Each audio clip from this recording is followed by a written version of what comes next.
ప్రభువకు యెహోవాయే నాకు బలము, ఆయన నా కాళ్ళను లేడి కాళ్ళ వలె చేయును, ఉన్నత స్థలముల మీద ఆయన నన్ను నడవ చేయును. హల్లెలూయా.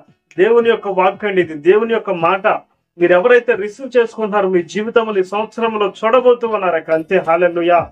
ఏమని అంటున్నాడంటే, యెహోవాయే నాకు బలము, ఆయన నా కాళ్ళను లేడి కాళ్ళ వలె చేయబోతూ ఉన్నాడు, ఉన్నత స్థలముల మీద నన్ను నిలబెట్టబోతూ ఉన్నాడని మరి లేఖనాల ద్వారా దేవుడు మాట్లాడుతూ ఉన్నాడు.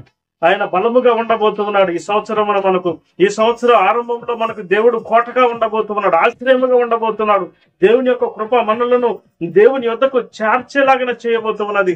దేవుని యొక్క కృప మనలకు బలముగా ఉండబోతూ ఉన్నది, ఆశ్రయముగా ఉండబోతూ ఉన్నది. దేవుని యొక్క కృప మనకు జీవమునివ్వబోతూ ఉన్నది. హల్లెలూయా. దేవుని నామానికి మహిమ కలుగును గాక. ఎంతో గొప్ప వాక్కును మరి దర్శనం ద్వారా దేవుడు రిలీజ్ చేస్తున్నాడు. చూడండి ప్రియులారా,